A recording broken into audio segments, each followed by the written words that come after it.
Hello everyone, I welcome to study हमारे साथ। मैं हूं देवेंद्र सिंह। इस वीडियो में हम यूजीसी नेट हिस्ट्री के प्रैक्टिस सेट नंबर 12 को सॉल्व करने वाले हैं। 11 सेट हमने ऑलरेडी अपलोड कर दिए हैं। जो भी स्टूडेंट इस बार एग्ज़ाम देने जा रहे हैं, मैं चाहूँगा कि आप उन सारे प्रीवियस सेट को ज़रूर प्रैक्टिस करके जाएँ।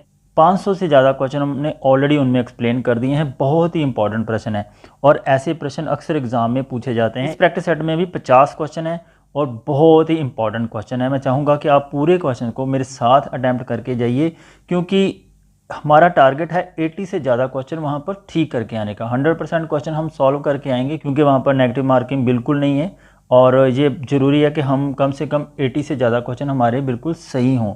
देखिए, एग्ज़ाम में सक्सेस पाने का एक मूल मंत्र तो यह भी होता है कि आपके पास कॉन्टीन्यूटी होना बहुत ज़रूरी है। निरंतरता जब तक आप नहीं रखते तब तक कभी भी किसी भी टारगेट को अचीव नहीं किया जा सकता। लगातार प्रैक्टिस करते रहना, लगातार प्रयास करते रहना ही आपको आपका टारगेट अचीव करने में हेल्प करता है। तो इस बार हमारा टारगेट है 80 से ज़्यादा क्वेश्चन को सॉल्व करके आना, और यही हम करेंगे। और इस बार हमारा टारगेट ही नहीं, हम नेट जेआरएफ क्वालिफाई करना ही करना है, यही हमारा टारगेट है। तो इसलिए आप इन वीडियोस को पूरा देखिए। यदि आपको इस वीडियो का पीडीएफ चाहिए तो आप हमारे टेलीग्राम पर जाइए, सर्च करिए @देवेंद्र सर। वहाँ पर आपको सारे के सारे पीडीएफ बिल्कुल फ्री मिल जाएंगे। और मैं आपको एक बात बता दूं कि इस वीडियो में मैं अपनी नेट के एक्सपीरियंस को भी आपके साथ शेयर करने वाला हूं, क्योंकि मुझे उम्मीद है कि आपको उससे भी काफ़ी मोटिवेशन मिलने वाली है। आपको 2020 का क्वेश्चन पेपर यदि चाहिए तो आपको उसका भी लिंक मैं डिस्क्रिप्शन बॉक्स में दे दूंगा। बहुत हेल्प होगी आपकी। मैं चाहूँगा कि आप यदि चैनल पर नए हैं तो सब्सक्राइब करना मत भूलिएगा, और साथ में एक बेल नोटिफिकेशन होता है उसको भी दबा लीजिए।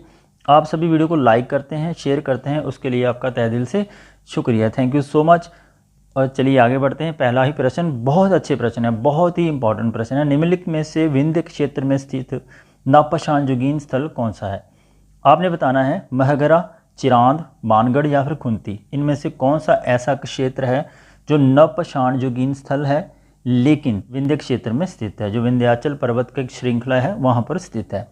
ऐसे प्रश्नों को करने के लिए आपके पास या तो आप मैप का सहारा लीजिए। जब भी आप पढ़ते हैं उस समय अपने पास मैप को रखिए, वहाँ पर नवपाषाणिक स्थल जितने भी हैं उनको उसके ऊपर मार्क करते जाइए, तभी आपको याद रह सकते हैं कि नवपाषाणिक जो स्थल हैं नॉर्थ में कौन से हैं, साउथ में कौन से हैं, इंडिया के मध्य में कौन से हैं, नॉर्थ ईस्ट में कौन से हैं, तभी आपको याद रह सकते हैं। तो यहाँ पर जो चारों ऑप्शन हैं, चारों के चारों नवपाषाणिक स्थल हैं, लेकिन विंध्याचल पर्वत की श्रृंखला एरिया में कौन सा स्थान है, ये हमने बताना है। इसका आंसर आपको मैं देने से पहले आपको मैप समझाता हूँ। देखिए, ये हमारा है प्यारा भारत, ठीक है। ये है मध्य भारत, मध्य प्रदेश का एरिया। वहाँ पर ये जो एरिया है ना, यहाँ पर विंध्याचल पर्वत श्रृंखला पड़ती है, ठीक है। और यहाँ पर जो नवपाषाणिक स्थल है वो है कोढिलवा और महदहा, राइट।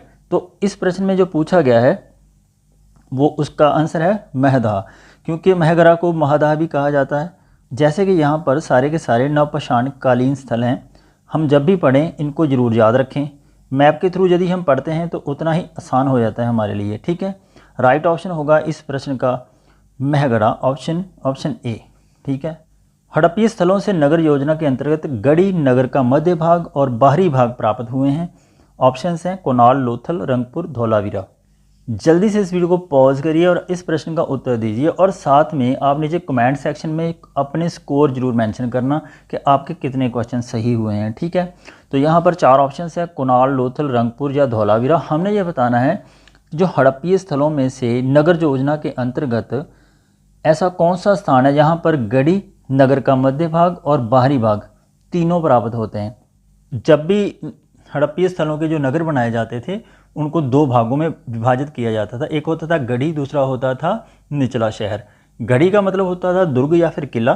जो निचला शहर होता था उसे आवासीय नगर भी कहते थे, जहाँ पर लोग रहा करते थे, ठीक है। जो पश्चिम की ऊंचाई पर जो स्थित होता था वो होता था गढ़ी। ये जो 2 होते थे, गढ़ी और नगर का मध्य भाग, ये आपको मिलेंगे कुनाल में, रंगपुर में और लोथल में, ठीक है। एक धौलावीरा ऐसी जगह है जहाँ पर ये 2 तो हैं, साथ में एक तीसरा भी है जो है बाहरी भाग। जो बाहरी भाग वहाँ पर है, ये तीनों मिलेंगे आपको केवल धौलावीरा में। यहाँ पर कूट में यदि हम देखें केवल 4 ऑप्शन है यहाँ पर, ऑप्शन डी में राइट ऑप्शन होगा यहाँ पर ऑप्शन डी। एक्चुअली क्या हुआ था कि मेरे साथ मेरा एक दोस्त था, उसने भी एग्ज़ाम देने के बारे में सोचा, और मेरे पास तो उस समय नेट के साथ जेआरएफ करने के लिए केवल 2 ही चांस थे कि 2 चांस के अंदर अंदर यदि मेरा नेट और जेआरएफ होता तो मुझे जेआरएफ मिल जाता, लेकिन मेरे पास 2 ही चांस थे और मेरा जो फ्रेंड था उसके पास तो बहुत चांस थे। दोनों ने सोचा कि इस बार हम एग्ज़ाम देते हैं, और एग्ज़ाम देने से पहले हमने जब तैयारी की, कहते हैं ना पहला अटैम्प्ट जो होता है ना, पूरी तैयारी पूरी शिद्दत के साथ हम देते हैं, और देना भी ऐसे ही चाहिए। तो पूरी तैयारी के साथ आप जाइए फर्स्ट अटैम्प्ट में। हमने पूरी बुक्स को पढ़ डाला, जितनी भी हमें हमारे टीचर्स ने बताई हमने उनको पढ़ा, जैसे उन्होंने बताया हमने उसको रिवाइज़ किया और प्रॉपर वे में जाके हमने एग्ज़ाम दिया।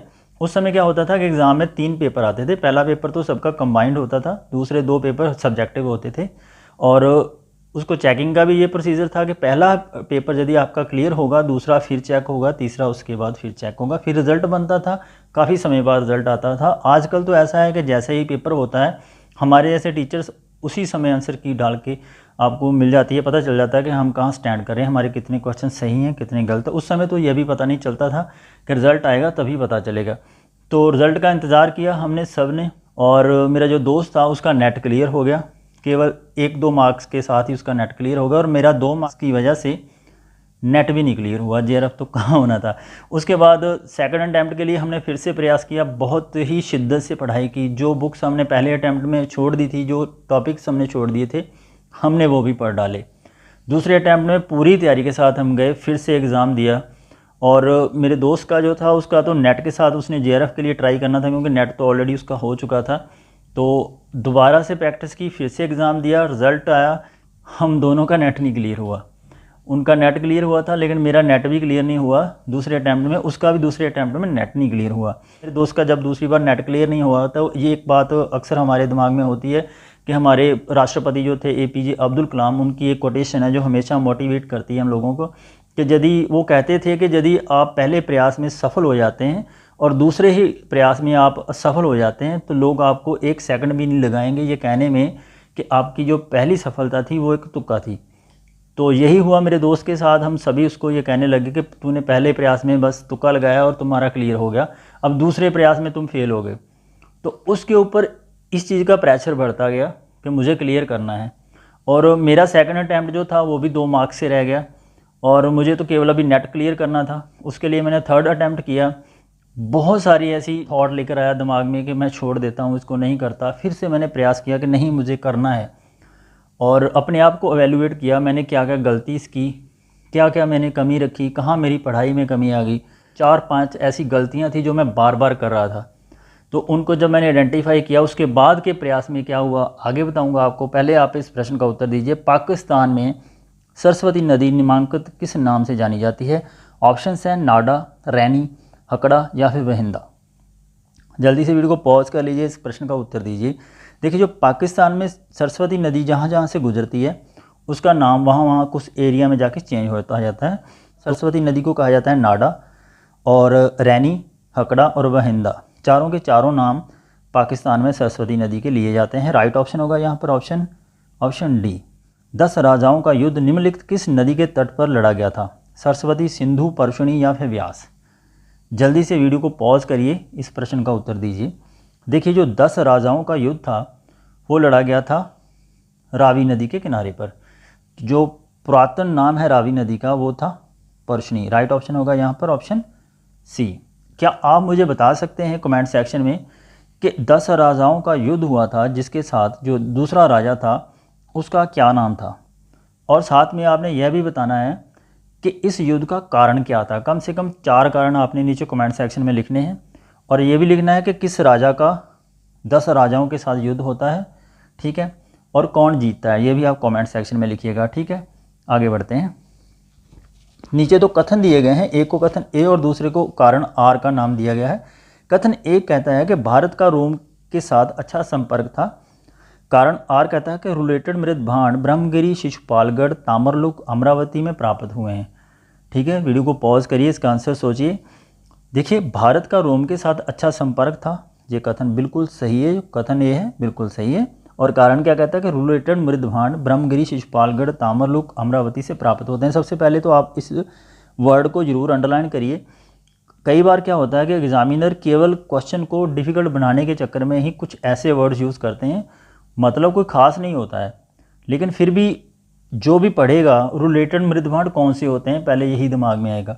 देखिए मृदभांड 3 प्रकार के होते हैं, उन्हीं को ही रिलेटेड मृदभांड कहा जाता है। यही मिलते हैं हमें ब्रह्मगिरी में, शिशुपालगढ़ में, ताम्रलिक, अमरावती में। ठीक है, ये भी कारण भी सही है। ठीक है, अभी ये कारण सही है, यदि हम इसमें क्योंकि लगाएं, बिकॉज लगाएं, जैसे मैं हर बार समझाता हूँ आपको, तो आप देखना इसका अर्थ बिल्कुल भी मैच नहीं करता है कि रोम के साथ अच्छा संपर्क था क्योंकि रिलेटेड भांत ब्रह्मगिरी से मिलता, ऐसा कभी बनता ही नहीं है। ए और आर दोनों सही हैं, लेकिन आर ए की व्याख्या नहीं करता है। राइट ऑप्शन होगा यहाँ पर ऑप्शन बी। तो बात आती है थर्ड अटैम्प्ट की। फिर से मैंने प्रयास किया, फिर से देखा कि ऐसी कौन कौन सी मिस्टेक्स मेरे से हो रही हैं। तो मैंने अपने आप को जब एवेल्यूएट किया तो मैंने पाया कि मैंने बहुत सारी ऐसी गलतियां की जिनको मैं लगातार करता आ रहा था। 2 अटैम्प्ट में मैंने ऐसे ही अपने सारे प्रयास को वेस्ट कर दिया, अपना आप पूरा झोंक दिया था उन प्रयासों में मैंने, लेकिन दोनों अटैम्प्ट में मेरे मार्क्स कम होते गए, डिप होते गए। कारण ये था कि एक तो मैंने प्रॉपरली अपना सिलेबस रिवाइज़ नहीं किया, जो बहुत बड़ी मिस्टेक थी। सिलेबस डाउनलोड करके रख लिया लेकिन रिवाइज़ नहीं किया। उसके बाद मैंने प्रीवियस ईयर के क्वेश्चन पेपर्स को पूरी तरह नहीं पढ़ा था। मैंने प्रीवियस ईयर के क्वेश्चन पेपर में जो क्वेश्चंस आते हैं उनको देखा नहीं था, एनालाइज नहीं किया था। तीसरी जो बड़ी गलती थी, मैंने प्रीवियस ईयर के क्वेश्चन पेपर को और सिलेबस के बीच का जो रिलेशन होता है उसको भी मैंने एवेल्यूएट नहीं किया था। और चौथी मेरे जो बहुत बड़ी गलती थी कि मैंने एमसीक्यू नहीं लगाए थे, प्रैक्टिस नहीं की थी, केवल थ्योरी पढ़ते गए, उससे कुछ भी नहीं हुआ। एग्ज़ाम का पैटर्न कुछ और है, डिमांड कुछ और कर रहा है, समझ नहीं पाया मैं। थर्ड अटैम्प्ट में मैंने यही किया। सबसे पहले मैंने सिलेबस को डाउनलोड किया, उसको अच्छे तरीके से पढ़ा, फिर से मैंने प्रीवियस ईयर के क्वेश्चन पेपर्स को देखा, उसका रिलेशन समझा, फिर मैंने उन टॉपिक्स को आइडेंटिफाई किया जिनसे क्वेश्चन बार बार आते हैं। जो टॉपिक जो एग्ज़ाम में पूछे ही नहीं जाते उन टॉपिक को मैंने छोड़ा। थर्ड अटैम्प्ट में मैं फिर से गया, एग्ज़ाम दिया, मेरे दोस्त ने भी एग्ज़ाम दिया, बहुत बढ़िया मार्क्स आए, 68 क्वेश्चन मेरे हिस्ट्री में सही हुए और मैं थर्ड अटैम्प्ट में नेट क्वालिफाई हो गया। ठीक है, और मेरे दोस्त का तो पहले अटैम्प्ट में हो गया था, मेरा थर्ड अटैम्प्ट में हो गया, नेट क्वालिफाई हो गया। और चौथा प्रयास था, मेरा दोस्त मुझे बोलने लगा कि अभी तुम फिर से करके देखो कहीं तुम्हारा तो नहीं तुक्का लगा। तो मैंने फिर से जो मैंने स्ट्रैटेजी बनाई थी, जो मैंने प्लानिंग बनाई थी, मैं उसी प्लानिंग को फॉलो किया। फोर्थ अटैम्प्ट में मैंने एग्ज़ाम फिर से दिया, मेरे मार्क्स पहले से भी थर्ड अटैम्प्ट से भी कहीं ज़्यादा आए और मेरे दोस्त का थर्ड अटैम्प्ट में नहीं हुआ, चौथे अटैम्प्ट में फिर से नहीं हुआ। उसके ऊपर हर अटैम्प्ट के बाद उसके ऊपर प्रेशर बिल्ट होता गया। एक तो प्रेशर होता है ना कि हमने करना है, दिमाग में ये चीज़ बैठा के चलें। दूसरा प्रयास ये था कि बार बार हम एग्ज़ाम दे रहे हैं, 4 अटैम्प्ट हो गए हैं, हमारा हर बार प्रोग्रेस डिप कर रही है, तो ये चीज़ उसके दिमाग पे बार बार आ रही है। मैं इसीलिए आपको बता रहा हूँ कि बहुत सारे ऐसे स्टूडेंट्स हैं जो एक बार नहीं होता, दूसरी बार नहीं होता, तीसरी बार नहीं होता, चौथी पाँचवीं बार जा कर के उनके दिमाग में इतना प्रेशर आ जाता है कि वो पूरी तरह से कंसंट्रेट ही नहीं कर पाते।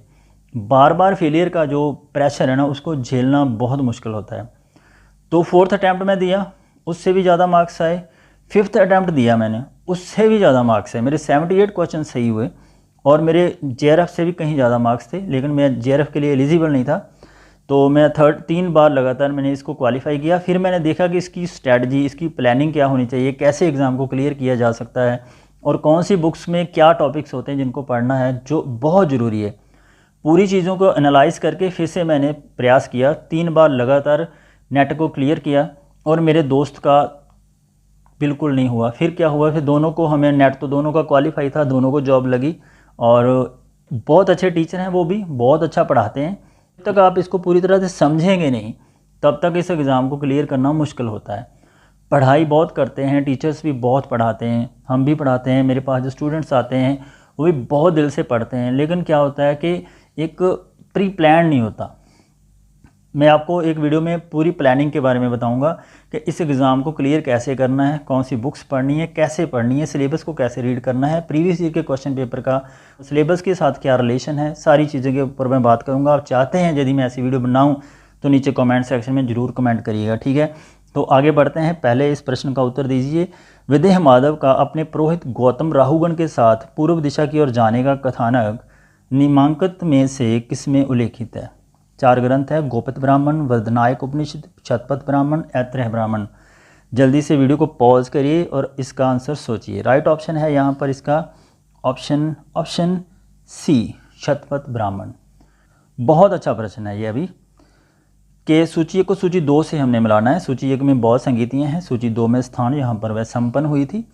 तो बार बार ये एग्ज़ाम में क्वेश्चन आता है, आपको इसको थोड़ा सा डिटेल में समझ लेना ज़रूरी है, क्योंकि ऐसे क्वेश्चंस को गलत कर दें हम तो फिर तो भाई हो गया काम, फिर तो नेट मुश्किल है। लेकिन हमने नेट क्लियर करना है विद JRF, ठीक है। ये क्वेश्चन गलत नहीं होना चाहिए। वीडियो को पॉज करिए और इसका आंसर सोचिए। देखिए जो प्रथम जो बहुत संगीति होती है वो होती है 483 में, ठीक है, 483 BC में। तो कहाँ पर होती है ये होती है राजगृह में, राइट। यहाँ पर मैं आपको बता दूं कि ए को हम लाएंगे सीधा 4 के साथ। जब राजगृह में होती है उस समय जो राजा होता है वो होता है अजातशत्रु, ठीक है। जो दूसरी होती है ये होती है 383 में। कहाँ पर होती है? ये होती है वैशाली में। उस समय जो शासक होता है वो होता है कालाशोक, ठीक है। ये भी याद रखना, कई बार एग्जाम में पूछा जा चुका है और बार बार एग्जाम में आता भी है। और तीसरी होती है ये होती है 251 BC में, ठीक है। तृतीय ये कहाँ पर होती है? ये होती है पाटलिपुत्र में। ये भी याद रखना आप, पाटलिपुत्र में। और जो चौथी होती है ये तो अभी पता चल गया आपको कि कश्मीर में होती है, कुंडलवन जगह है यहाँ पर। ये होती है चौथी वाली, ये होती है प्रथम शताब्दी में, फर्स्ट AD में। तो ये कश्मीर में होती है। उस समय जो राजा था वो था कनिष्क के समय में ये होती है, ठीक है। तो इसको यदि हम कूट में जाकर के देखेंगे तो राइट ऑप्शन बनना चाहिए ऑप्शन A का 4, B का 2, C का 1, D का 3। राइट ऑप्शन होगा यहाँ पर ऑप्शन B। बहुत ही अच्छा प्रश्न है। मैंने पहले भी बहुत बार ये चीज़ आपको बताई है कि महात्मा बुद्ध का, जैनिज़्म का और अजीवक संप्रदाय से बहुत बार क्वेश्चन आते हैं। हर एग्ज़ाम में 1 से 2 क्वेश्चन आते हैं। बहुत बड़ा सेक्शन नहीं है, आप इसको 1 से 2 बार पढ़ के जाइए। इसमें से 2 क्वेश्चन आपके हर बार आएंगे और आपके गलत नहीं होने चाहिए। सूची 1 को सूची 2 के साथ हमने मिलाना है। सूची 1 में जो राज्य हैं और सूची 2 में उनकी जो राजधानी है हमने उनको मिलाना है, ठीक है। और शाक्य, कौल्य, मौर्य या लिच्छवी, वैशाली, पिपलीवन, रामग्राम या फिर कपिलवस्तु। सबसे पहले मैं आपको बता दूं कि इस प्रश्न का जो संबंध है वो है महात्मा बुद्ध के, जो जब महात्मा बुद्ध की डेथ होती है, महात्मा बुद्ध के महापरिनिर्वाण के बाद उनके शरीर के भस्मों को 8 भागों में जब विभाजित कर दिया जाता है और उनके 8 भागों को बाद में 8 स्तूपों का वहाँ पर निर्माण करवाया जाता है। ये वाले जो सारे ऑप्शंस हैं के स्तूपों से संबंधित है। सबसे पहले मैं आपको बताऊं जो शाक्य गणराज था इसकी राजधानी थी कपिलवस्तु, ठीक है। यहाँ पर हम मिलाएंगे कपिलवस्तु में। और महात्मा बुद्ध का जन्म शाक्य कुल में हुआ था, ठीक। और सेकंड ऑप्शन है कौल्य इस गणराज्य की राजधानी थी रामग्राम, राइट। यहाँ पर B को 3 के साथ मिला देंगे।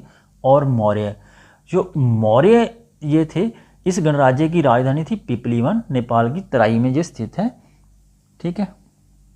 और लिच्छवी बहुत ही इंपॉर्टेंट गणराज्य था। इसकी जो राजधानी थी लिच्छवी की ये थी वैशाली, ठीक है। यहाँ पर यदि हम इस प्रश्न का उत्तर देखेंगे तो कूट में जाकर A का 4, B का 3, C का 2, D का 1। राइट ऑप्शन बनेगा ऑप्शन B। निम्नलिखित पाली धार्मिक ग्रंथों को कालक्रम अनुसार व्यवस्थित कीजिए तथा नीचे दिए गए कूट में से सही उत्तर का चयन करें। संयुक्त निकाय, चुल्लवग या फिर सुत्तनिपात या फिर बुद्धवंश। देखिए जो सारे के सारे पाली धार्मिक ग्रंथ हैं इनको हमने कालक्रम में लगाना है। ये बिल्कुल क्रोनोलॉजिकल ऑर्डर्स में लगाएंगे। सबसे पहले लिखा गया था संयुक्त निकाय, उसके बाद चुल्लवग, उसके बाद आता है सुत्तनिपात और लास्ट में बुद्धवंश। राइट ऑप्शन बनना चाहिए यहाँ पर ऑप्शन C 1, 2, 3 और 4। बहुत अच्छा प्रश्न है। मैंने जैसे आपको बताया ना कि 3 ऐसे संप्रदाय हैं जिनके बारे में से क्वेश्चन अक्सर आते हैं। इसमें भी 2 क्वेश्चन आपको देखने को मिल गए। निमांकित आजीवक संप्रदाय के नेता थे मखली, गौशाल, नंदवच्छ, किस, संकिच या फिर भद्द। देखिए जो आजीवक संप्रदाय की जो संपादक थे वो तो थे, आपको पता होना चाहिए, मखली, गौशाल। एक तो आएगा ही आएगा सब में, ठीक है। कोर्स में देखें तो एक है, ये तो एक इसमें नहीं है, ये तो कट जाएगा, इसमें नहीं है, ये भी कट जाएगा। अभी दोनों रह गए, एक इसमें भी है और इसमें भी है, ठीक है। और नंदवच्छ थे, ये भी संप्रदाय के नेता थे, ठीक है। ये यहाँ पर भी है। अब इन दोनों में से हमें पता करना है कि इनमें से कौन सा। देखिए जो भद्द थे ये आजीवक संप्रदाय के नेता नहीं थे।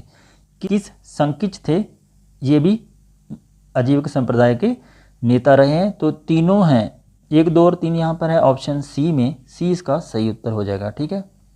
निम्नांकित किस स्थल पर स्थित स्तूप अवशेषों से अशोक की प्रस्तर पर उद्भूत प्रतिमा प्राप्त हुई है, जिस पर उसका नाम भी उत्कीर्ण किया गया है? सांची से, अमरावती से, देहर कुठार से या फिर कनगनहल्ली से?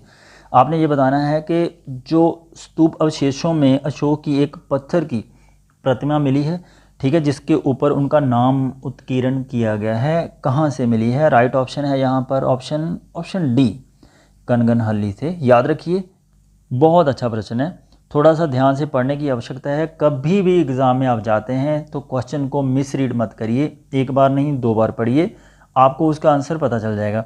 ये जो कथन और कारण से क्वेश्चन आते हैं, ये भी इसी चीज़ की डिमांड करते हैं कि आप इनको ध्यान से पढ़िए। अभी कथन ये कहता है कि बंगाल से खरोष्टी लिपि के अभिलेख मिले हैं। ठीक है, बिल्कुल सही कथन है, बंगाल से हमें बहुत सारे खरोष्टी लिपि में अभिलेख मिलते हैं। कारण क्या कहते हैं? खरोष्टी लिपि बंगाल में बहु प्रचलित थी।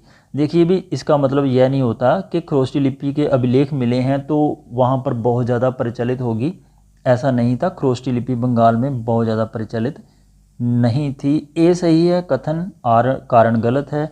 ए सही है, आर गलत है। राइट ऑप्शन होगा यहाँ पर ऑप्शन सी। दक्षिण भारत में स्थित निम्नांकित स्तूप अवशेषों में दशरथ जातक का शिल्पांकन मिलता है?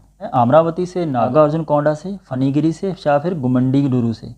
आपने बताना है कि कहाँ से दशरथ जातक का शिल्पांकन मिलता है। ये केवल एक ही जगह पर मिलता है, याद रखिए, नागार्जुनकोंडा जगह है जहाँ से जो दशरथ जातक का शिल्पांकन मिलता है, नागार्जुनकोंडा से। तो यहाँ पर ऑप्शंस में यदि हम देखें तो केवल सी सही है, केवल 2 इसमें है, तो राइट ऑप्शन बनेगा सी। आगे बढ़ते हैं। नीचे 2 वाक्य दिए गए हैं, एक को कथन ए और दूसरे को कारण आर कहा गया है। कथन ए कहता है कि मिताक्षरा मतानुसार पिता अपने जीवन काल में अपनी संपत्ति अपने पुत्रों में विभाजित कर सकता है। ठीक है, जब ध्यान से इस प्रश्न को पढ़ना है कि मिताक्षरा ने पुत्र को पैतृक संपत्ति का अनुवांशिक उत्तराधिकारी स्वीकार किया है। आप ध्यान से यदि पढ़ेंगे तो मिताक्षरा के अनुसार, माता अनुसार पिता अपने जीवन काल में अपनी संपत्ति अपने पुत्रों को विभाजित कर सकता है। ये बिल्कुल कथन सही है और कारण भी इसका सही है कि मिताक्षरा ने पुत्र को पैतृक संपत्ति का अनुवांशिक उत्तराधिकारी स्वीकार किया है। ठीक है, दोनों कथन और कारण सही हैं, लेकिन आप इसको क्योंकि लगा के देखेंगे तो इसका अर्थ जो है वो स्पष्ट बिल्कुल भी नहीं होता। तो राइट ऑप्शन बनेगा यहाँ पर ऑप्शन बी। ए और आर दोनों सही है, परंतु आर ए की सही व्याख्या नहीं करता है।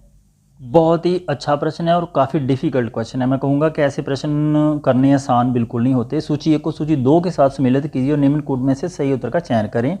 सूची 1 में इम्पॉर्टेंट शासक हैं, ठीक है, चंद्रगुप्त, स्कंदगुप्त, रुद्रदामन और अशोक। सूची 2 में आपने देखना है कि ये कौन है और किसके साथ संबंध रखते हैं। देखिए, तुषफाक, सुविशाख, पर्णदत्त या फिर पुष्यगुप्त, ये किसके साथ संबंध रखते हैं? ये सूची 2 में हम इनको मिलाना है कि क्यों मिलाना है, ये आपको पता होना चाहिए, तभी आप इस प्रश्न का उत्तर सही कर पाएंगे। देखिए, जो प्राचीन काल में जो सम्राट थे उनके समय में सौराष्ट्र के क्षेत्र में उन्होंने अपने गवर्नर लगा रखे थे। ठीक है, सौराष्ट्र एरिया था ना जो, वहाँ पर उन्होंने अपने गवर्नर अपॉइंट कर रखे थे हर शासक ने। सूची 2 में ये चारों के चारों गवर्नर हैं सौराष्ट्र के। तो सूची 1 में जो राजा हैं, ये कौन सा गवर्नर किस राजा से संबंध रखता है, यह देखना है हमने। ठीक है, चंद्रगुप्त, जो चंद्रगुप्त मौर्य थे उनका जो गवर्नर था उसका नाम था पुष्यगुप्त। ठीक है, आप ये याद रखिए। और स्कंदगुप्त के जो गवर्नर थे उसका नाम था पर्णदत्त, ये भी आपको पता होना चाहिए। और रुद्रदामन, इनके गवर्नर का नाम था सुविशाख।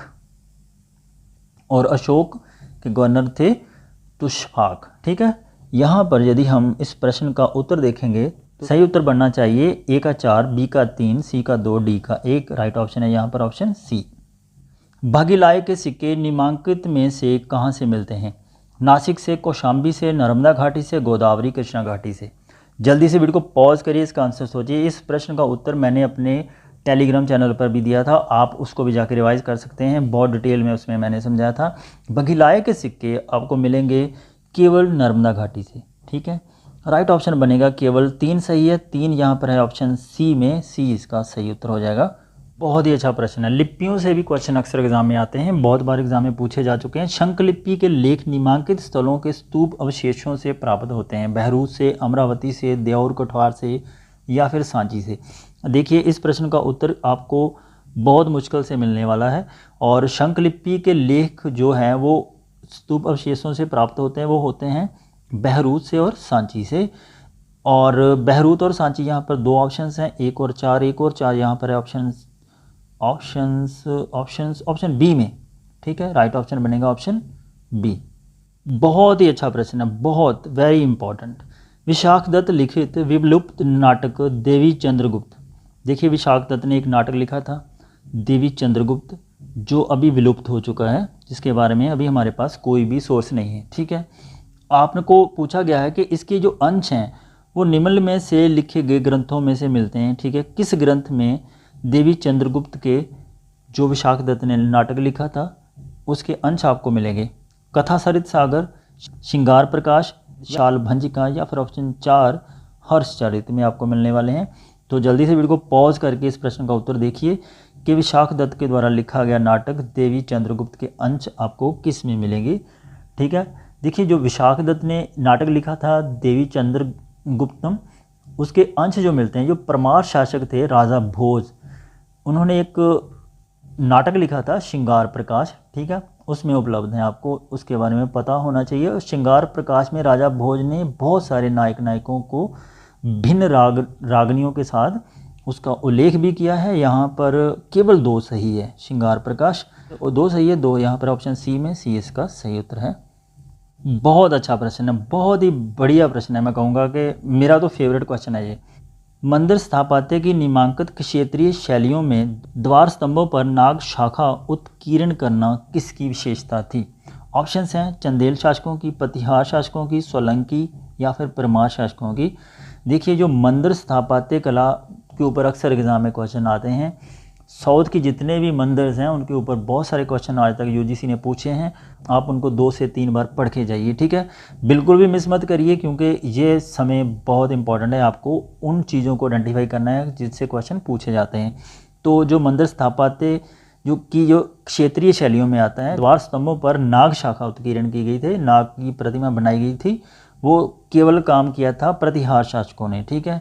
यहाँ पर प्रतिहार शासक जो ऑप्शन 2 है बिल्कुल सही है। ऑप्शन 2 केवल यहाँ पर है ऑप्शन बी में, बी इसका सही उत्तर हो जाएगा। आगे बढ़ते हैं। सूची 1 को सूची 2 के साथ हमने मिलाना है। तो सूची 1 में जो शासक हैं और सूची 2 में उनके द्वारा बनाए गए शैलकृत जो भी मंदिर हैं, हमने ये देखना है कि कौन सा मंदिर किसने बनाया था। तो नरसिंह वर्मन फर्स्ट थे, उन्होंने बनाया था।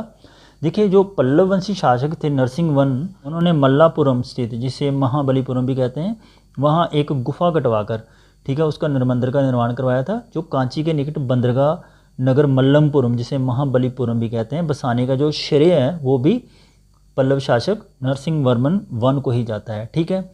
और उसके शासनकाल में ही चीनी यात्री जो ह्योनसांग था वो कांची गया था, यह भी आप याद रखिए। ऑप्शन बी है शैबियन महादेवी ने अनंगपुर में स्थित अगस्तेश्वर मंदिर बनवाया था, ये भी बिल्कुल सही सुमेलित है। और लोकमहा देवी, देखिए ये बहुत इंपॉर्टेंट है, बार बार इसके ऊपर एग्जाम में क्वेश्चंस पूछे जा चुके हैं। बादामी के चालुक्य वंश शासक विक्रमादेव टू जो थे, उनकी धर्मपत्नी थी लोकमा देवी, यह भी आप याद रखिए। तो इन्होंने पटकल स्थित विरूपाक्ष मंदिर बनवाया था, जिसको इस मंदिर को विरूपाक्ष महादेव मंदिर भी कहा जाता है, ठीक है। कई बार पूछा जा चुका है एग्जाम में। ये मंदिर भगवान शिव को समर्पित है। और कुलतोग वन, यह भी बहुत इंपॉर्टेंट है, चिदम्बरम स्थित इन्होंने शिव मंदिर बनवाया था। ए का 1, बी का 2, सी का 3, डी का 4, राइट ऑप्शन बनेगा यहाँ पर ऑप्शन डी सही है। ये तो बहुत ही अच्छा प्रश्न है। निम्नांकित किस नवग्रह को पशु मानव सर्प रूप में शिल्पांकित किया जाता है? ध्यान से पढ़िए इस प्रश्न को कि हमने बताना है कि किस ऐसे देवता को पशु मानव सर्प के रूप में देखा जाता है। शनि को, राहु को, केतु को, या फिर मंगल ग्रह को, ठीक है। जो पशु मानव सर्प के रूप में जिसे देखा जाता है वो देखा जाता है राहु को, राइट ऑप्शन बनेगा यहाँ पर ऑप्शन बी। बहुत बढ़िया प्रश्न है, इसको भी थोड़ा सा ध्यान से पढ़िएगा, कथन और कारण से इंपॉर्टेंट क्वेश्चन है। मलबन के राजत्व का सिद्धांत रक्त और लोह की नीति पर आधारित था, ये बिल्कुल सही कथन है, ठीक है। और ताज की प्रतिष्ठा इल्तुतमिश के उत्तराधिकारियों के अधीन घटी थी, ये भी कथन बिल्कुल सही है। तो यदि हम दोनों को देखेंगे अभिकथन और तर्क दोनों आपस में मिला के, तो जो अभिकथन है, जो तर्क है वो अभिकथन की स्पष्टीकरण भी करता है ऑप्शन यहाँ पर सही होगा, ए और आर दोनों सही है, आर ए का सही स्पष्टीकरण है। राइट ऑप्शन बनेगा यहाँ पर ऑप्शन बी। निम्नलिखित में से किसने भू राजस्व विभाग में भ्रष्टाचार को वैध कर दिया था? देखिए, भू राजस्व विभाग में भ्रष्टाचार तो हर विभाग में होता है, आजकल भी होता है, ठीक है। तो ऐसा कौन सा राजा था जिसने भू राजस्व विभाग में भ्रष्टाचार को वैध कर दिया था कि भाई आप जितना चाहो आप भ्रष्टाचार कर सकते हो, ठीक है। फिरोज तुगलक ने, शेरशाह ने, मलिक अंबर ने, या फिर उपरोक्त में से कोई भी नहीं है। जल्दी से वीडियो को पॉज करके बताइए कि इसका आंसर क्या होना चाहिए। सही उत्तर है इस प्रश्न का कि उपरोक्त में से कोई भी नहीं, ठीक है। ये जो तीनों शासक हैं इनमें से किसी ने भी भू राजस्व विभाग में भ्रष्टाचार को वैध नहीं किया था, ठीक है। तो राइट ऑप्शन बनेगा यहाँ पर ऑप्शन डी। स्टेटमेंट से रिगार्डिंग क्वेश्चन अक्सर एग्जाम में पूछे जाते हैं। निम्नलिखित में से किसने मनोवैज्ञानिक इतिहास का उपयोग करते हुए यह सिद्ध किया कि मोहम्मद बिन तुगलक पागल नहीं था, जैसा कि पहली बार एल्फिंस्टन ने कहा था? आगा मेहदी हुसैन, आरसी जौहरी, ईश्वरी प्रसाद या फिर शफात अहमद खान? जल्दी से वीडियो को पॉज करके इसका आंसर नीचे कमेंट सेक्शन में लिखिए, ठीक है। देखिए, जो मनोवैज्ञानिक इतिहास का उपयोग करते हुए ये सिद्ध करने वाले थे कि मोहम्मद बिन तुगलक पागल नहीं है, ये थे ईश्वरी प्रसाद। राइट ऑप्शन बनेगा यहाँ पर ऑप्शन सी। बहुत अच्छा प्रश्न है। मध्यकालीन भारत से बहुत बार क्वेश्चन ऐसे पूछे जाते हैं कि अबवाब से तात्पर्य क्या है। ये अबवाब क्या था, हमने ये बताना है। ऑप्शन ए है मुस्लिम पदाधिकारियों द्वारा दावाकृत भू राजस्व। ऑप्शन बी है राजस्व को ठेके पर देने की प्रणाली। ऑप्शन सी है राजस्व अदा करने वाला राज्य, या फिर ऑप्शन डी है सामंतों द्वारा लिए जाने वाले अतिरिक्त कानूनी प्रभाव। जो मध्यकाल था उसमें अबवाब का मतलब होता था व्यापार संबंधी चुंगी कर, ठीक है। जो व्यापार संबंधी जो चुंगी कर होता था ये सामंतों द्वारा लाए जाने वाला अतिरिक्त कानूनी कर होता था। राइट ऑप्शन बनेगा यहाँ पर ऑप्शन डी। बहुत ही अच्छा प्रश्न है। निम्नलिखित सूफी संतों का सही कालक्रम क्या है? ऑप्शन हैं ख्वाजा अली हुजरविरी, ऑप्शन 2 है शेख बदरुद्दीन समरकंदी, ऑप्शन 3 है शाह नियामत उल्लाह कादरी, या फिर ऑप्शन 4 ख्वाजा बकी बिल्लाह। तो हमने सूफी संतों का सही कालक्रम देखना है कि कौन सा सूफी संत पहले आता था और कौन सा सूफी संत बाद में आया था। देखिए, जो ख्वाजा अली हुजरविरी थे, इनका जो नाम था वो सूफी संतों में पहले ही सूफी संतों के शुरू वाले जो सूफी संत हैं उनमें लिया जाता है, जो सबसे पहले आए थे। इसका मतलब ये होगा नंबर 1 पर, ठीक है। 11वीं शताब्दी के जो आरंभिक वर्ष थे उस समय इन्होंने लाहौर में आकर ये बसे थे और इन्होंने सूफी मत की जो पहली प्रसिद्ध रचनाएं भारत में लिखी थी उसका नाम आपको पता होना चाहिए, कश्फुल मजहूब, ठीक है। याद रखना, इनके द्वारा ये लिखा गया इंपॉर्टेंट ग्रंथ है, ठीक है। आगे बात करते हैं शेख बदरुद्दीन समरकंदी की। मध्य एशिया के निवासी थे ये, ठीक है। और ये इल्तुतमिश के शासनकाल के शुरू के दिनों में ये भारत आते हैं, ठीक है। इन्होंने सोहरवादी सिलसिला की शाखा के रूप में यहाँ पर आए थे और फिरदौसी सिलसिला की इन्होंने शुरुआत की थी समरकंदी ने, राइट। ये भी आप इनका ज़रूर याद रखिए। ये जो समरकंदी का जो फिरदौसी सिलसिला था ये बिहार एरिया में पड़ता है, बिहार एरिया में इसका जो प्रभाव क्षेत्र था। आगे बात करते हैं शाह नियामत उल्लाह कादरी की। बहुत ही इंपॉर्टेंट है ये, ठीक है। इनको भी बहुत सारे श्रेय दिए जाते हैं और इनको कहा जाता है कि ये रूढ़िवादी और उदारवादी प्रवृत्तियाँ इनके समय काल में देखने को मिलती हैं, ठीक है। और आगे बात करते हैं ख्वाजा बकरी बिल्ला की। जो ख्वाजा बाकी बिल्ला थे इन्होंने नक्शबंदी सिलसिले की स्थापना की थी। कई बार एग्जाम में इनके बारे में पूछा जा चुका है कि इन्होंने नक्शबंदी सिलसिले की स्थापना की थी। और इस परंपरा के सबसे श्रेष्ठ संतों में आते हैं एक शेख अहमद सरिंदी, ठीक है। अहमद सरिंदी सबसे ऊपर आते हैं नक्शबंदी सिलसिले में।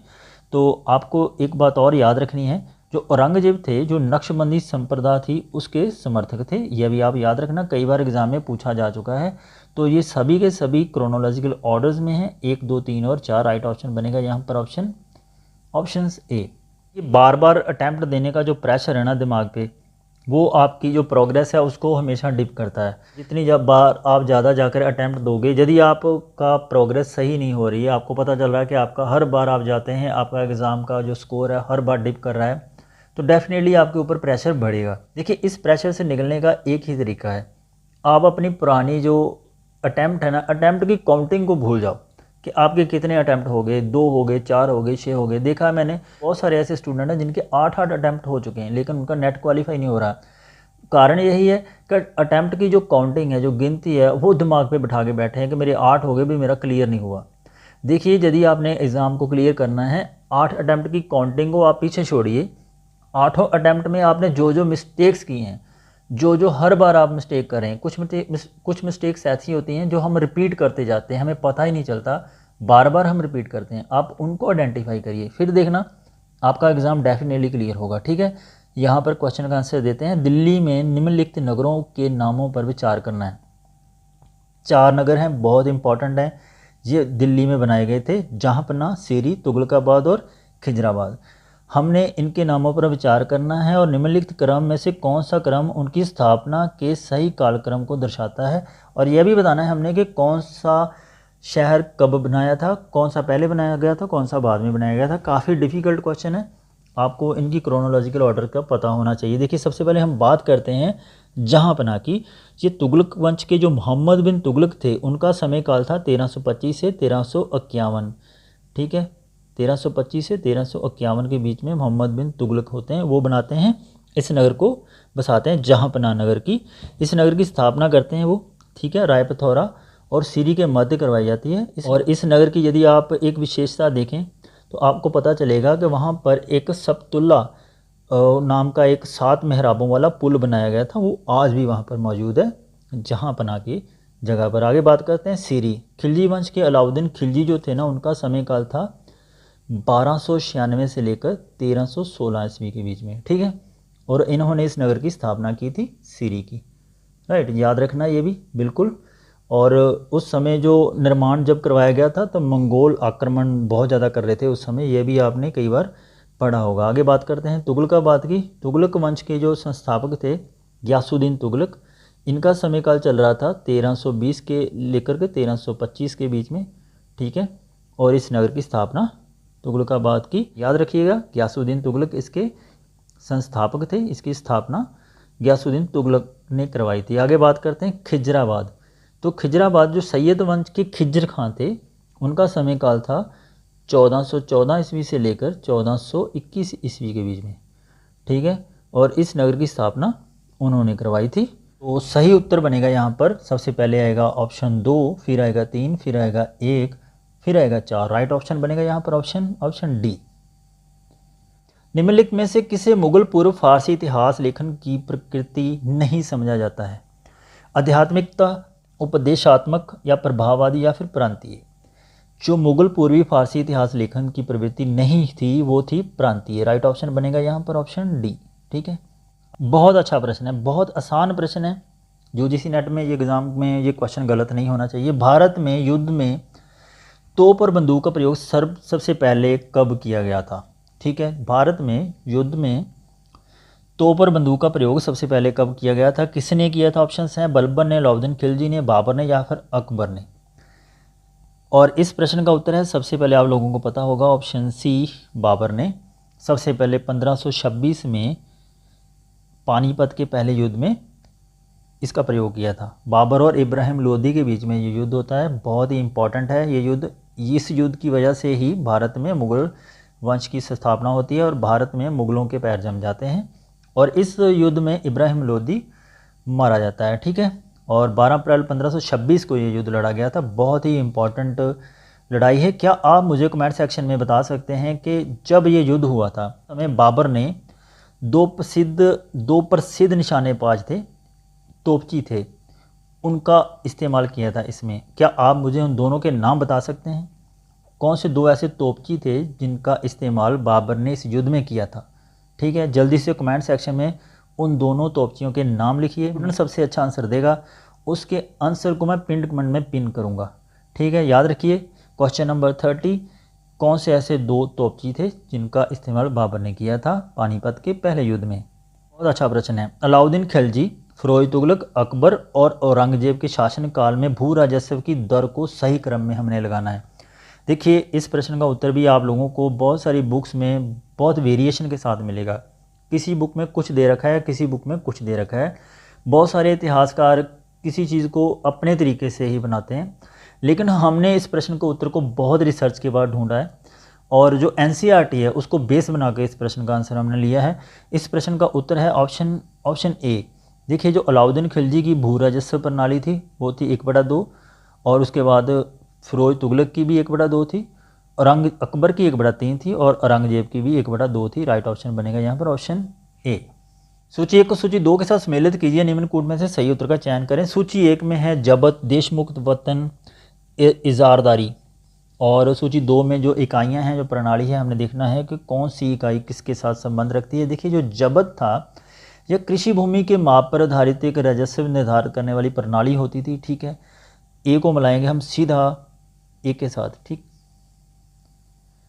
और देशमुख जो थी ये मुगल काल में महाराष्ट्र क्षेत्र में जो एरिया पड़ता था उनके वहाँ जो राजस्व अधिकारी थे उनको देशमुख कहा जाता था। ठीक है, राजस्व अधिकारियों को देशमुख कहा जाता था। आगे बात करते हैं वतन की, तो यह भी मुगल प्रशासन में वंशानुगत भू अनुदान था जो कि राजपूतों को दिया जाता था, उनको वतन कहलाता था। ठीक है, ये अनुवांशिक भू अनुदान था।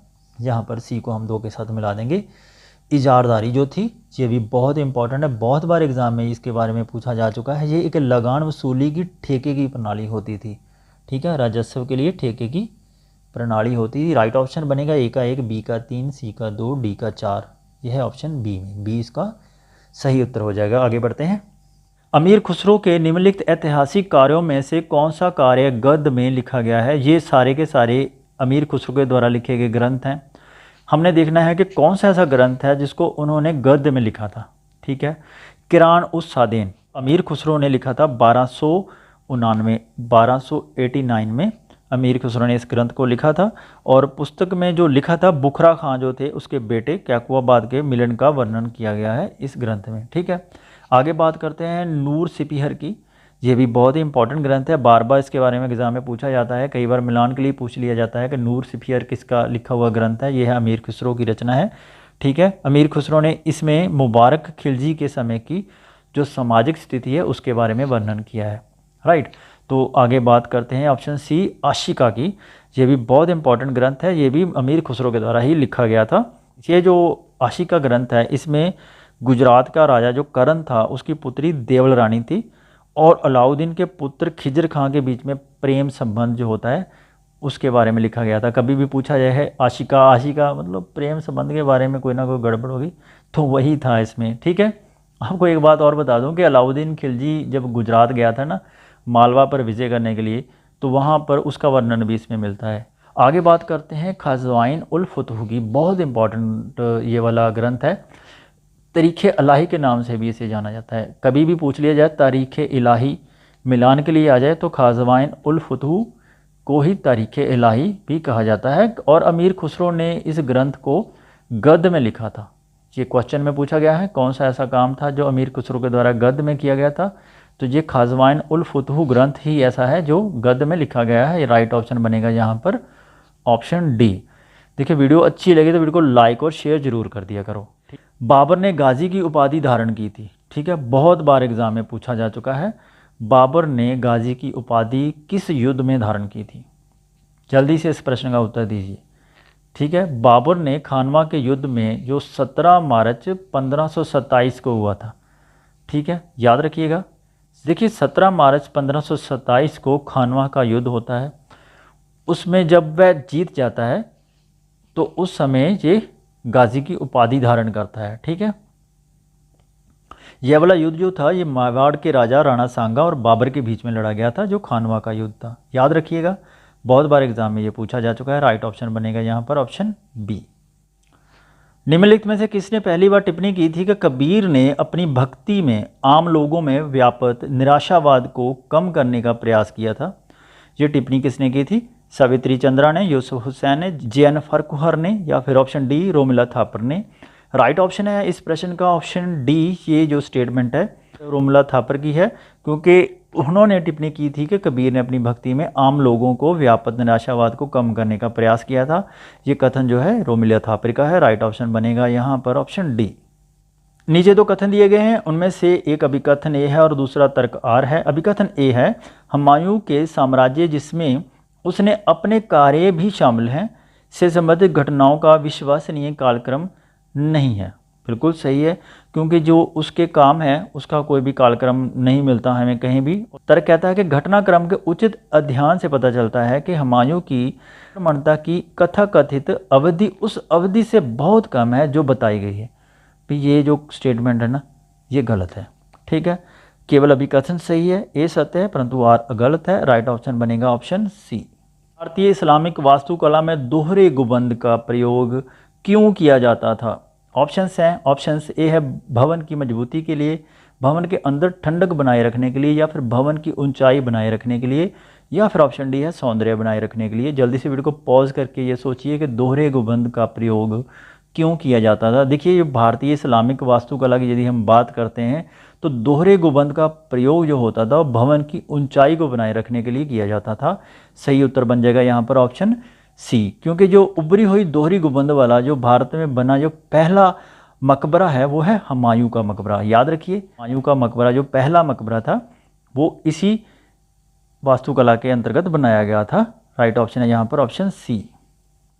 बहुत अच्छा प्रश्न है। भारत में तसव्वुफ का मुख्य योगदान क्या था? ऑप्शंस हैं इस्लाम की सेवा, ऑप्शन बी है मानवता की सेवा, ऑप्शन सी मध्यकालीन भक्ति आंदोलन को प्रभावित करना, या फिर ऑप्शन डी वहादत उल वजूद के सिद्धांत का प्रचार करना। जो तसव्वुफ था उसका मुख्य योगदान था मानवता की सेवा करना। राइट ऑप्शन बनेगा यहाँ पर ऑप्शन बी। बहुत अच्छा प्रश्न है, बहुत अच्छा, वेरी इंपॉर्टेंट। मुस्लिम काल में प्रचलित शाहरुखी सिक्का क्या था? सोने के सिक्के थे, चांदी के सिक्के थे, या फिर तांबे के, या फिर उपयुक्त में से कोई भी नहीं। देखिए, जो शाहरुखी सिक्का था वो होता था चांदी के सिक्के। ठीक है, राइट ऑप्शन बनेगा यहाँ पर ऑप्शन बी। बिल्कुल करेक्ट होगा ऑप्शन बी, क्योंकि ये जो सिक्का था बादशाह शाहजहां ने चलाया था। इस सिक्के का जो वजन था, कई बार एग्जाम में मिलान के लिए पूछ लिया जाता है, वो था 4.30 ग्राम। ठीक है, 4.30 ग्राम ये उसके सिक्के का वजन हुआ करता था। राइट ऑप्शन बनेगा यहाँ पर ऑप्शन बी। बहुत अच्छा प्रश्न है, ये थोड़ा सा लॉजिक से किया जा सकता है। निम्नलिखित में से कौन सी मुगल पेंटिंग की विशेषता नहीं है? जब भी क्वेश्चन में आ जाए नहीं तो उसको अंडरलाइन जरूर करिए। ऑप्शंस हैं आध्यात्मिक और रहस्यवादी तत्वों का संयोजन, ऑप्शन बी है मूलतः इस्लाम के प्रचार के लिए, ऑप्शन सी है रूप चरित्र और लघु चित्र, ऑप्शन डी है दरबारी और अभिजात वर्ग। हमने ये बताना है कि मुगल पेंटिंग की विशेषता जो नहीं थी। देखिए, ये आध्यात्मिक और रहस्यवादी तत्वों का संयोजन जो मुगल पेंटिंग के दौरान ये तो होता था, ये तो कथन सही है।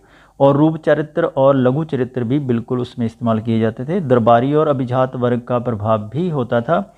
जो काम नहीं होता था वो था इस्लाम के प्रचार के लिए वो कभी भी पेंटिंग का इस्तेमाल नहीं करते थे। राइट ऑप्शन बनेगा यहाँ पर ऑप्शन बी। ये प्रश्न लॉजिक से किया जा सकता था। आगे बढ़ते हैं। निम्नलिखित में से ऐसे कथन को चिन्हित करें जो सही नहीं है। जब भी क्वेश्चन में नहीं आए उसको अंडरलाइन करिए। ऑप्शंस ए है, पढ़ते चलते हैं। पेशवाओं के काल में मराठा राजत्व एक मजबूत परिसंघ में बदल गई। बिल्कुल सही कथन है। ठीक है, जब हम मराठाओं के बारे में पढ़ते हैं तो पेशवा काल जब आता है तो उनका परिसंघ जो था वो एक बहुत मजबूत हो गया था। ऑप्शन बी है, पेशवा ने स्वराज क्षेत्र में सरदारों का नया वर्ग तैयार किया था। ये भी कथन बिल्कुल सही है। और ऑप्शन सी है, पेशवा का पद अनुवांशिक बन गया था। ये कथन भी सही है। पेशवा मूलतः शाही परिषद के नहीं थे। ये गलत है, पेशवा तो शाही परिषद के ही थे। राइट ऑप्शन बनेगा यहाँ पर ऑप्शन डी, जो बिल्कुल गलत है। मुगल राज्य की सांस्कृतिक और विचारात्मक ढांचे के प्रसंग में निम्नलिखित में से कौन सा कथन सही नहीं है? फिर से नहीं के ऊपर जरूर हमने कॉन्सेंट्रेट करना है। ऑप्शन ए है, पूरे मुगल काल में केंद्रीय शक्ति और क्षेत्रीय विशिष्ट वर्ग के बीच में सुलह और समायोजन की सतत प्रक्रिया रही। ये बिल्कुल सही है, क्योंकि मुगल काल में ये पॉसिबल था। ऑप्शन बी है, 18वीं शताब्दी के दौरान विकेंद्रीकरण के कारण साम्राज्य के संसाधनों पर एकाधिकार करने के लिए नवअभिजात वर्ग का अभ्युदय हुआ। बिल्कुल ये भी कथन सही कथन है। सी है, मुगलों की केंद्रीकरण की प्रक्रिया से संगठन के प्रतिद्वंदी सिद्धांतों के अस्तित्व के लिए कोई स्थान नहीं रह गया था। ये कथन गलत है। ठीक है, और ऑप्शन डी है, मुगल कालीन भारत में शक्ति के विसरण की संभावना हमेशा रही। ये कथन भी बिल्कुल सही है। जो कथन सही नहीं है वो है ऑप्शन सी, जो इसका सही उत्तर है। बहुत अच्छा प्रश्न है। अबुल फजल के अकबरनामा के बारे में निम्नलिखित में से कौन सा कथन सही नहीं है? फिर से नहीं को अंडरलाइन करिए। हमने देखना कि कौन सा कथन इनमें से गलत है। ऑप्शन ए है, उसने सामान्यतः अपने स्रोत का उल्लेख नहीं किया है। बिल्कुल सही है। जो अबुल फजल ने अकबरनामा लिखा है उसने उसमें स्रोत का उल्लेख बिल्कुल भी नहीं किया है कि कहाँ से उसने जो डिटेल्स ली हैं लिखते समय कुछ भी मेंशन नहीं किया है। ठीक है, ऑप्शन बी है, उसने कुछ अरिपक्व टिप्पणियां की हैं। ये बिल्कुल सही कथन है कि उसकी कुछ ऐसी हैं कि वो टिप्पणियां उसने बिना सोचे समझे उसमें कर रखी हैं। ऑप्शन सी है, उसने सामान्यीकरण नहीं किया। ये भी कथन बिल्कुल सही है। और वह कभी भी पंथ निरपेक्ष नहीं रहा। ये बिल्कुल कथन गलत है, क्योंकि उसकी यदि हम अकबरनामा को पढ़ेंगे, उसके बारे में ध्यान से पढ़ेंगे, तो वो पंथ निरपेक्ष ही था। ऐसा कभी भी नहीं था कि वो पंथ निरपेक्ष नहीं था। राइट ऑप्शन बनेगा यहाँ पर option D. Shri A.S. Beverage द्वारा अंग्रेजी में अनुदित ब्रिटिश संग्रहालय के बाबरनामा का शीर्षक क्या था? देखिए, इसके बारे में मैं बहुत रिसर्च की, मैंने भी, आप भी इसके बारे में रिसर्च करिए कि A.S. बेवरेज के द्वारा अंग्रेजी में अनुदित ब्रिटिश संग्रहालय के बाबरनामा का शीर्षक क्या था। ठीक है, उसका शीर्षक क्या बाबरनामा था, वाक़यात बाबरी था, तुझके बाबरी था, या फिर उपरोक्त में से कोई भी नहीं। देखिए, सही उत्तर है इसका ऑप्शन डी, उपरोक्त में से कोई भी नहीं। बहुत अच्छा प्रश्न है, बहुत बार मॉडर्न इंडिया से ये क्वेश्चन पूछा जा चुका है। काल कोठरी ब्लैक होल घटना को किसने सनसनीखेज बना दिया था? रॉबर्ट क्लाइव ने, वेरेलस ने, हॉलवेल ने, या फिर वाटसन ने? सही उत्तर है इसका ऑप्शन सी, हॉलवेल ने। ठीक है, आगे बढ़ते हैं। तीसरे मैसूर युद्ध में टीपू सुल्तान के खिलाफ गठित परिसंघ में निम्नलिखित में से कौन शामिल था? देखिए, जब थर्ड मैसूर युद्ध होता है टीपू सुल्तान और ब्रिटिश के बीच में, तो एक तीसरा भी उसमें शामिल हो जाता है। ठीक है, वो कौन था? ऑप्शन ए हैं ट्रैवनकोर का राजा, हैदराबाद का निज़ाम और अंग्रेज़। क्या ये तीनों थे? ऑप्शन बी है अंग्रेज़, मराठा और कर्नाटक के नवाब। ऑप्शन सी है अंग्रेज़, मराठा और हैदराबाद का निज़ाम। या फिर ऑप्शन डी अंग्रेज़, कर्नाटक का नवाब और हैदराबाद का निज़ाम। ठीक है, देखिए, जब तीसरा मैसूर युद्ध होता है उस समय उसके साथ शामिल होते हैं अंग्रेज़, मराठा और हैदराबाद का निज़ाम। राइट ऑप्शन बनेगा यहाँ पर ऑप्शन सी। क्या आप मुझे कमेंट सेक्शन में ये बता सकते हैं कि जो तीसरा युद्ध होता है वो किस संधि के बाद ख़त्म होता है, किस संधि के साथ ख़त्म होता है? क्या आप मुझे कमेंट सेक्शन में उस संधि का नाम लिख सकते हैं? जल्दी से लिखिए। स्वाभाविक वारिस न होने पर भी डॉक्ट्रिन ऑफ लैप्स के अधीन किस रियासती राज्य का विलय नहीं किया गया था? 4 ऑप्शंस हैं। सतारा, ऑप्शन बी है करौली, ऑप्शन सी है पड्डुकोट्टाई, ऑप्शन डी है बड़ौदा। देखिए, जो वारिस ना होने पर जो डॉक्ट्रिन ऑफ लैप्स का इस्तेमाल किया जाता था, उसको अपने राज्य के अधीन कर लिया जाता था, विलय कर लिया जाता था ब्रिटिश के द्वारा। वो किया गया था। देखिए, सतारा को तो उन्होंने पहले ही कर लिया था, ठीक है, और पड्डुकोट्टाई को भी कर लिया था और बड़ौदा को भी कर लिया था। इसके अंतर्गत करौली को नहीं किया था। राइट ऑप्शन रह जाएगा यहाँ पर ऑप्शन बी। बहुत अच्छा प्रश्न है, बहुत बार एग्जाम में ये पूछा जा चुका है कि किस अधिनियम के अधीन प्रांतों को विधान शक्ति पुनः प्राप्त कर दी गई? देखिए, जो अधिनियम आते हैं, एक तो 1833 में आया था, 1853 में आया था, 1861 और 1892 में। हमने ये बताना है कि किस अधिनियम के अधीन प्रांतों को विधान शक्ति प्राप्त कर दी गई थी। फिर से पहले भी थी, लेकिन फिर से दोबारा से उनको अलॉटमेंट कर दी गई थी। देखिए, जो 1861 का जो भारतीय परिषद अधिनियम ऐसा अधिनियम है जिसमें विभागीय प्रणाली और मंत्रिमंडल प्रणाली की नींव रखी गई थी। ठीक है, ये आप याद रखिएगा। और पहली बार विधि निर्माण का काम भी भारतीयों को सहयोग लेने के लिए इससे शुरू किया गया था। तो राइट ऑप्शन बन जाएगा यहाँ पर ऑप्शन सी, 1861। ब्रिटिश साम्राज्य का अभिन्न अंग रहते हुए उत्तरदायी शासन की उत्तरोत्तर प्राप्ति के संबंध में नीतिगत घोषणा किसने की थी? लॉर्ड मॉर्ले ने, लॉर्ड मैंटिग्यू ने, लॉर्ड रिपन ने, या फिर लॉर्ड एरविन ने? देखिए, जो ब्रिटिश गवर्नमेंट का जो अभिन्न अंग रहते हुए उत्तरदायी शासन जो था, उस समय जो नीतिगत घोषणा की थी वो की थी लॉर्ड मैंटेग्यू ने। राइट ऑप्शन बनेगा यहाँ पर ऑप्शन बी। ठीक है, आगे बढ़ते हैं। ब्रिटिश शासन और भारतीय रियासती राज्यों के मध्य संबंधों की परिभाषा सर्वोच्चता की सर्वोच्च है करने वाला कमीशन कौन सा था? Hunter commission, Strachey commission, Butler commission, या फिर कैंपबेल कमीशन? देखिए, जो ब्रिटिश शासन और भारतीय रियासती राज्यों के मध्य संबंधों की परिभाषा जो सर्वोच्चता ही सर्वोच्च है, ये एक बटलर समिति के द्वारा की गई थी। राइट ऑप्शन बनेगा यहाँ पर ऑप्शन सी। बहुत बार एग्जाम में ये प्रश्न पूछा जा चुका है। ये थे टोटल 50 क्वेश्चन। मैं चाहूँगा कि आप वीडियो को पूरा देखा करिए, क्योंकि आपके कॉन्सेप्ट क्लियर होंगे तभी आप एग्ज़ाम में जाएंगे, तो आपके क्वेश्चन सही होते जाएंगे। ठीक है, डेली प्रैक्टिस करिए। मैं कोशिश करूँगा लगातार आपको वीडियो देता रहूं। ठीक है, आपको इसका PDF हमारे टेलीग्राम पर मिल जाएगा, वहां पर आप इसको डाउनलोड करके इसकी प्रैक्टिस भी कर सकते हैं। आपने वीडियो को पूरा देखा, इसके लिए thank you so much. Have a nice and wonderful day.